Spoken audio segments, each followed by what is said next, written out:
Everything we as human beings have created on this planet was essentially first created in our minds. All that you see, which is human work on this planet, first found expression in the mind, then it got manifested in the outside world. So one thing we need to understand is, the wonderful things that we have done on this planet and the horrible things that we have done on this planet, both have come from the human mind. So if we are concerned as to what we create in this world, it's extremely important that first of all we learn to create the right things in our mind. How we keep our minds? If we do not have the power to keep our minds the way we want it, what we create in the world is also going to be very accidental and haphazard. So learning to create our minds the way we want is the basis of creating the world the way we want. There is a wonderful story in the yogic lore. On a certain day, a man took a walk. He went for a long walk. Accidentally, unawares, he walked into paradise. Fortunate, isn't he? He just took a walk and he landed up in paradise. After this long walk, he felt little tired. So he thought, oh, I'm tired, I wish I could rest somewhere. He looked around, there was a nice tree, underneath which there was very cushiony grass. So it was inviting. He went and put his head down there and slept. After a few hours he woke up, well rested, and he thought, oh, I'm well rested, but I'm feeling hungry, I wish I had something to eat. And he thought about all the nice things that he ever wanted to eat in his life. And instantly, all those things appeared in front of him. You need to understand, the service is like that. Hungry people don't ask questions. Food came and he ate. Stomach became full. Then he thought, oh, my stomach is full, I wish I had something to drink. All the nice things that he ever wanted to drink, he thought about it and all of them just appeared in front of him. Drinking people also don't ask questions, so he drank. Now with a little bit of alcohol in him, you know Charles Darwin told you, all of you are monkeys, your tail fell away. Not me, Charles Darwin told you that you were all monkeys and your tail fell away and then you became human. Yes, definitely the tail fell away, but the monkey… In yoga, we always refer to an unestablished mind as markata, which means a monkey. Why we are referring to the mind as a monkey is, what are the qualities of a monkey? One thing about a monkey is, it's unnecessary movement. And another thing about the monkey is, if I say you're monkeying somebody, what does it mean? Imitation. Monkey and imitation have become synonymous. So these two essential qualities of a monkey are very much the qualities of an unestablished mind. Unnecessary movement, you don't have to learn it from the monkey, you can teach it to the monkey. And imitation is full-time job of the mind. So when these two qualities are on, a mind is referred to as a monkey. So this monkey became active within him. He just looked around, thought, what the hell is happening here? I asked for food, food came. I asked for drink, drink came. There must be ghosts around here, and ghosts came. Oh, the ghosts have come, they're going to surround me and torture me, he thought. Immediately the ghosts surrounded him and started torturing him. Then he started screaming in pain and said, oh, they're going to kill me, and he died. Just now he said he's a fortunate being. The problem is he was sitting under a kalpa vriksha or a wishing tree. He asked for food, food came, he asked for drink, drink came, he asked for ghost, ghost came, he asked for torture, torture came, he asked for death, death happened. Now don't go looking for these kalpavrukshas in the forest. You can barely find a tree these days. A well-established mind, a mind which is in a state of samyukti, is referred to as a kalpavriksha. If you organize your mind to a certain level of organization, it in turn organizes the whole system.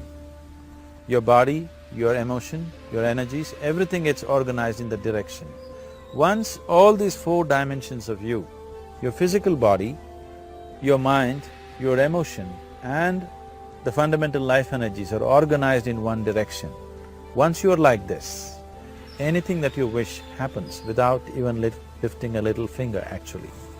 It would help to assist it with activity, but even without doing any activity, you can still manifest what you want if you organize these four dimensions in one direction and keep it unwavering in that direction for a certain period of time. Right now the problem with your mind is, every moment it is changing its direction. It is like you want to travel somewhere and every 2 steps if you keep changing your direction, the question of you reaching the destination is very remote unless it happens by chance. So, organizing our minds and in turn organizing the whole system and these 4 basic dimensions of who you are right now in one direction, if you do this, you are a kalpavruksha yourself. Anything that you wish will happen.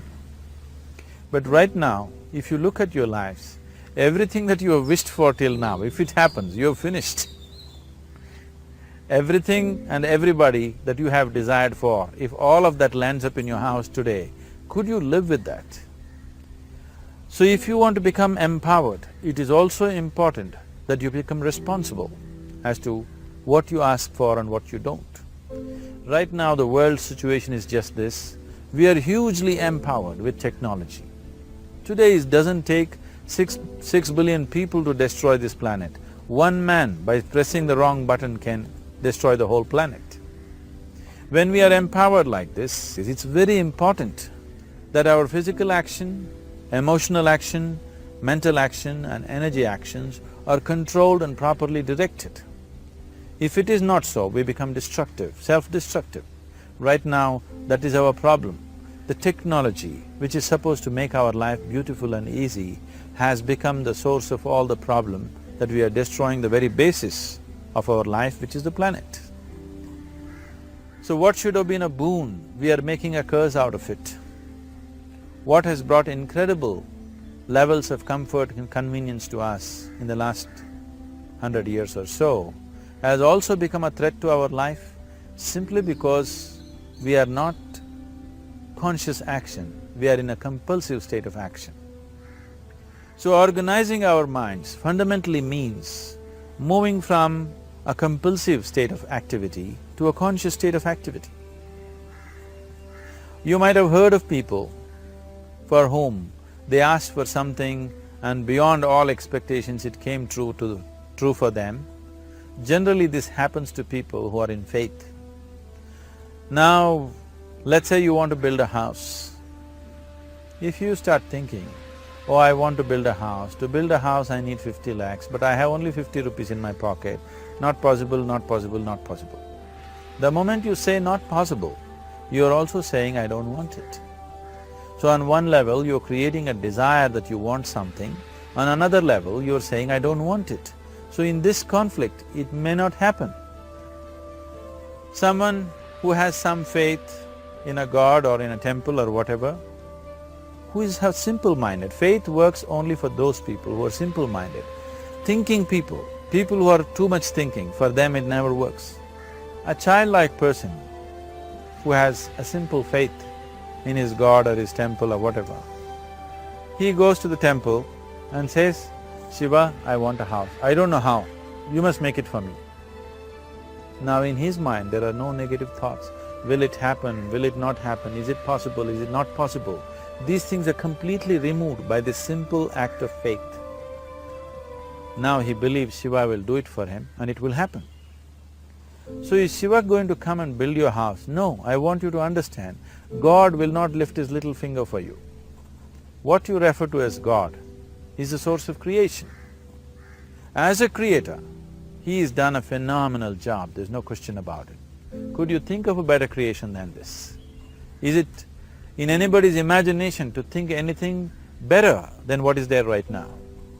So as a creator, he has done his job wonderfully well.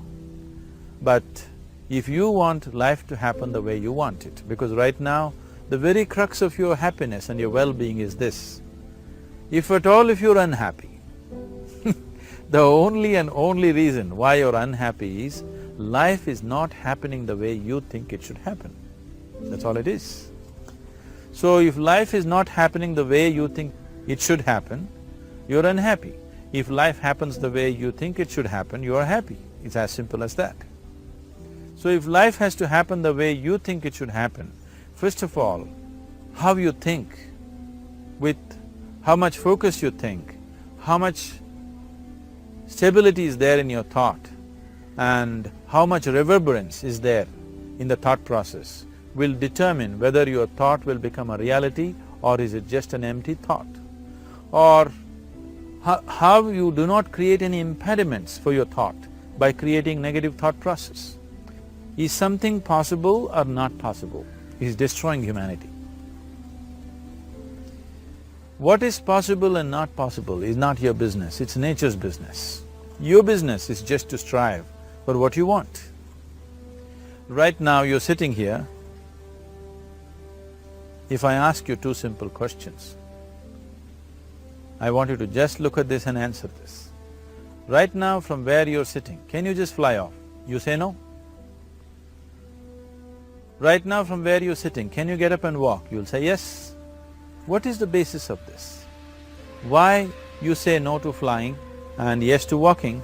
Because past experience of life, many times you've gotten up and walked, never did you fly off. Or in other words, you're using the past experience of life as a basis for deciding whether something is possible or not possible. Or in other words, you have decided that what has not happened till now cannot happen in your life in future. This is a disgrace to humanity and the human spirit.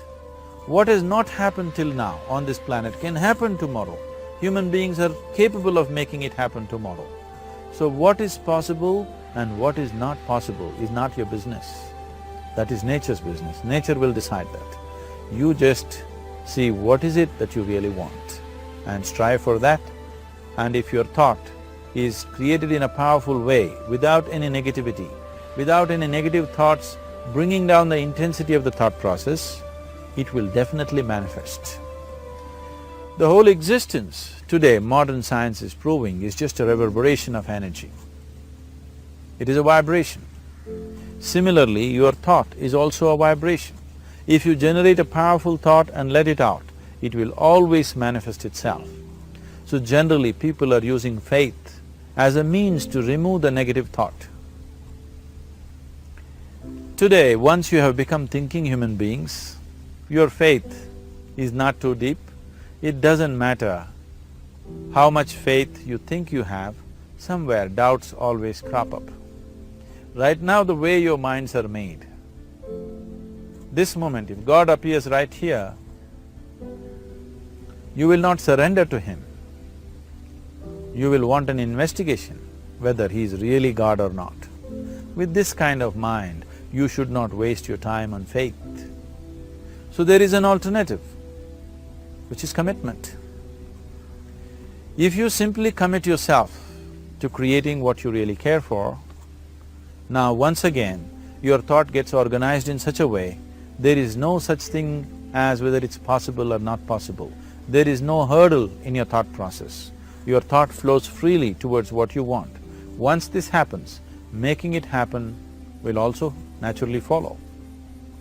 So to create what you really care for, first and foremost thing is that what you want must be well manifested in your mind, that this is what I want. Is that what you really want? You must look at it, because any number of things in your life you have thought, this is it. The moment you reach there, you realize that's not it, it's the next one and the next one and the next one. So what is it that one really wants is one thing. First of all, we must explore. Once that is clear, and we are committed to creating it. Now there is a continuous process of thought in that direction. Once you can maintain a steady stream of thought without changing direction, definitely this is going to happen in your life, or it will definitely manifest as a reality in your life.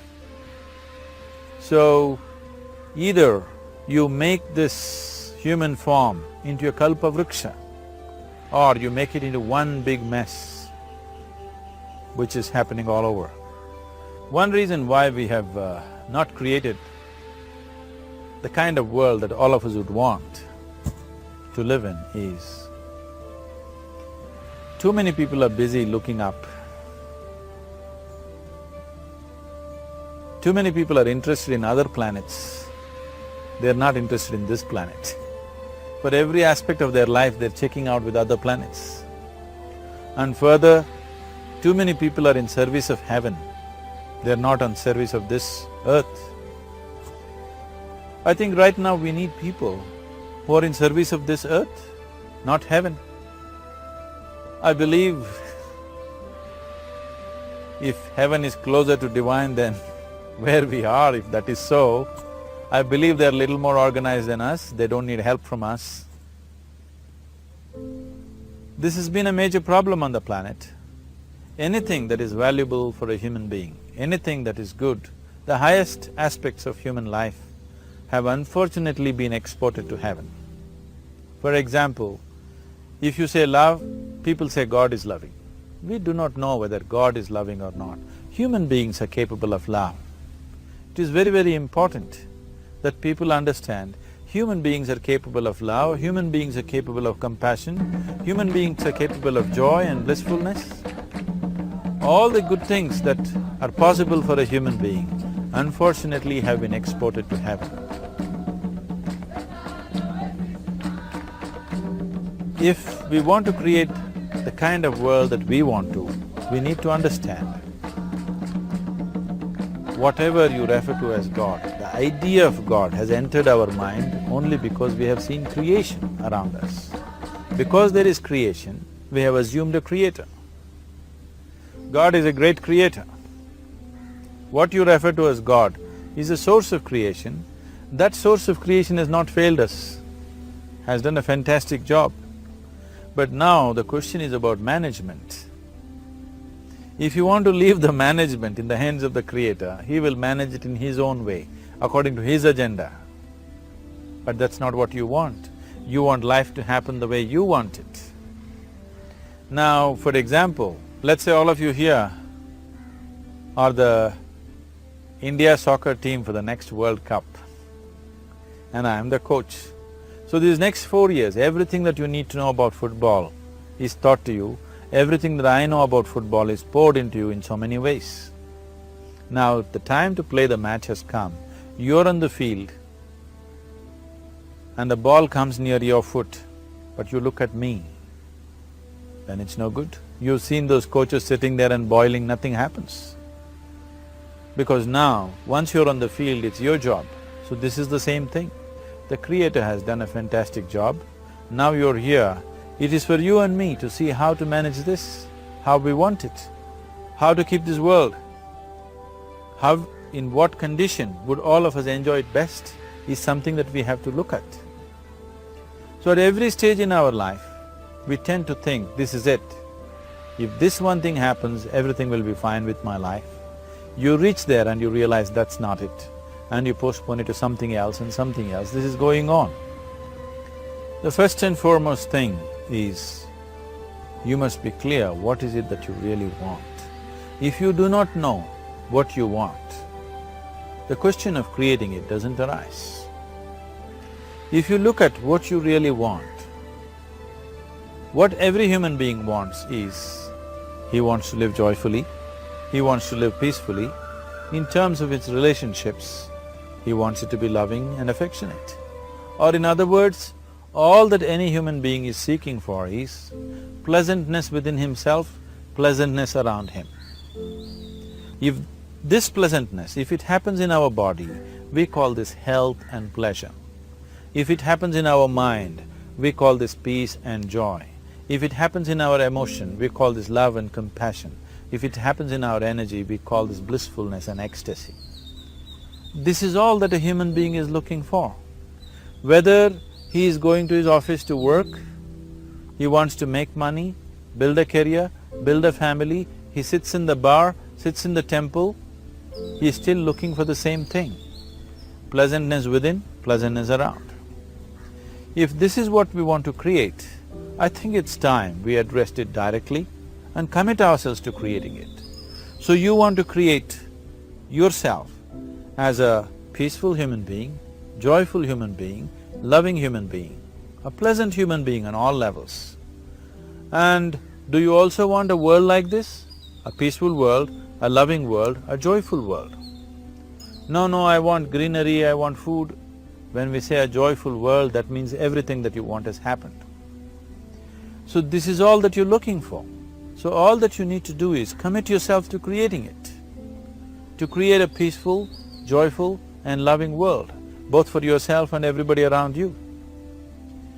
Every day in the morning, if you start your day with this simple thought in your mind, that today, wherever I go, I will create a peaceful, loving and joyful world. If you fall down 100 times in the day, what does it matter? For a committed man, there is no such thing as failure. If you fall down 100 times, 100 lessons to be learnt. If you commit yourself like this to creating what you really care for, now your mind gets organized. Once your mind gets organized, the way you think is the way you feel, your emotion will get organized. Once your thought and emotion is organized, your energies will get organized in the same direction. Once your thought, emotion and energies are organized, your very body will get organized. Once all these four are organized in one direction, your ability to create and manifest what you want is phenomenal. You are the creator in many ways. Why I am saying you are the creator is, I want you to look at the nature of your life right now.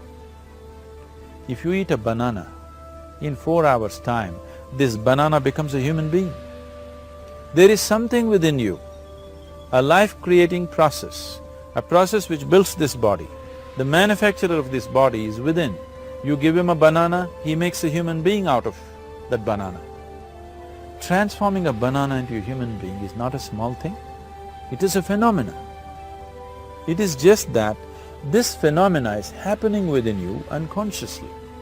If you could only consciously manifest this, making a banana into a human being, you are the creator. You are nothing less than that. As the theory of evolution goes, to make a monkey into a human being, it took millions of years. Over an afternoon, you can make a banana into a human being or whatever else, a piece of bread that you eat, into a human being. So, the very source of creation is functioning within you. If you organize these four dimensions of mind, emotion, body and energy in one direction, the source of creation is with you. You are the creator. What you want to create will happen to you effortlessly. Once you're organized like this, now you are not a mess. You are a kalpavruksha. You have the power to create what you want. There are tools and technologies as to how to organize this system in such a way that instead of being a psychological mess, you can make yourself into a kalpavruksha. This culture, these traditions, the whole technology of yoga is just about this, transforming yourself from being just a piece of creation to the creator himself. This is not in search of God, this is in search of becoming a God. This is not in search of divine, this is in search of becoming divine, because that which you call as divine, that which is the source of existence, is throbbing within you every moment of your life. Otherwise, a piece of bread cannot become a human being in the course of an afternoon. So, shifting from being just a piece of flesh and blood to becoming a creator, there is a whole science and technology for this. There are tools to make this happen. That which is the source of creation is functioning within you every moment of your life. It is just that, have you kept access to that dimension or not? Organizing the four basic elements of your life will give you that access. There are tools and technologies to do this. The whole science of yoga, the whole technology that we refer to as yoga, is just about this, transforming yourself from being just a piece of creation to become a creator. For example, 100 years ago, if I picked up something like this and I start speaking to someone who is across in another part of the world, you would think it's some kind of a miracle. Either I must be a messenger or a son or maybe God himself. But today, this is just another gadget that every one of us carry and use. Today sitting here, without using this instrument, if I speak to someone in another part of the world, it is still a miracle for you. So, this instrument happened because of human mind wanting it to happen. 100 years ago, nobody thought this was possible, but today it is just a common thing. Similarly, many things which are not in our perception yet can be brought into our perception, and our ability to create our lives can be greatly enhanced. So first and foremost thing is to organize the mind and to organize your emotions, body and energy in that line. Once this happens, you are in touch with the fundamental life-creating process within you. Once you're in touch with it, once you're in excess of that power, you have the power to create. You have the power to create your life and your surroundings the way you want it.